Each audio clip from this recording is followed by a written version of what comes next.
नमस्कार, मैं प्रीति दलाल। राष्ट्रीय शिक्षा नीति NEP 2020 के एक भाग के रूप में केंद्रीय शिक्षा मंत्रालय पूरे भारत में स्कूली छात्रों के लिए यूनिक आईडी नंबर बनाने की योजना लेकर आया है।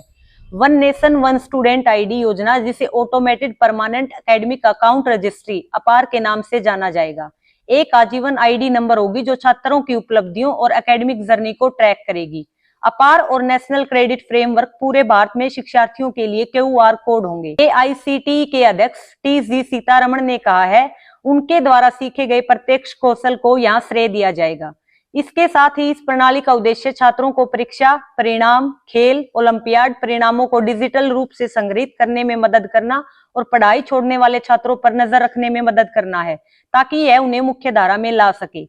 इस शिक्षा पारिस्थितिकी तंत्र के लिए पंजीकरण माता पिता की सहमति से किया जाएगा और राज्यों और केंद्र शासित प्रदेशों को इसके लिए प्रक्रिया शुरू करने का निर्देश दिया गया है। शिक्षा मंत्रालय प्रत्येक छात्र के आधार नंबर के आधार पर अपार आईडी तैयार करेगा, जिसके लिए माता पिता की अलग से सहमति की आवश्यकता होगी। मंत्रालय द्वारा संबोधित पत्र में कहा गया है, अभिभावकों को अपार आईडी के बारे में जानकारी देने और जागरूकता पैदा करने के लिए स्कूलों में विशेष अभिभावक शिक्षक बैठक आयोजित करने का निर्देश दिया गया है।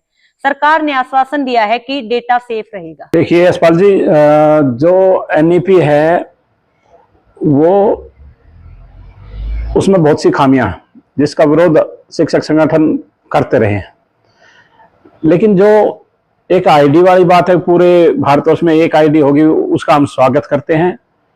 लेकिन उसको इम्प्लीमेंट करने के लिए, क्योंकि आज भी हमारे पास आइडिया है, सारा नंबर के तहत आज भी ऑनलाइन बच्चे हमारे एडमिट होते हैं, फिर हमने नई आईडी जनरेट करनी पड़ेगी, तो उसके लिए जो है ना प्रॉपर स्टाफ की जरूरत पड़ेगी। वो जो है ना अगर सरकार प्रोवाइड करता है तो हम इसका स्वागत करते हैं, लेकिन अगर इसी प्रकार के नए नए कार्य अगर शिक्षकों पर थोपते रहे तो हम इसका विरोध करेंगे, क्योंकि शिक्षक पढ़ाई का काम छोड़कर नए नए कामों में लगा दिए जाते हैं, उसका हम हमेशा विरोध करते रहे। देखिए, इसका हम अगर सरकार इस कार्य को अध्यापकों के ऊपर घेरेगी तो हम इसका विरोध करेंगे, क्योंकि अध्यापकों का कार्य शिक्षा देना है और नई शिक्षा नीति हो, आज से पहले भी जो है शिक्षकों का कार्य केवल पढ़ाना था, पढ़ाना है और पढ़ाना ही रहेगा, जबकि आज भी शिक्षक बहुत से गैर शैक्षणिक कार्य कर रहे हैं।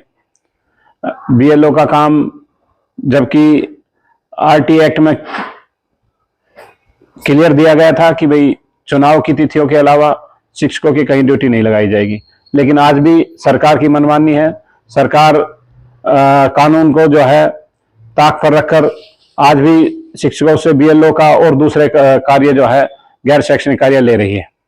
तो इस प्रकार के गैर शैक्षणिक कार्य अगर शिक्षकों पर थोपे गए तो हम उसका भरपूर विरोध करेंगे, और यदि इसके लिए सरकार कोई दूसरी संस्था से या और किसी कर्मचारी से, कंप्यूटर टीचर से या इसके अलावा किसी से इस कार्य को करवाते हैं तो हम इसका स्वागत करेंगे।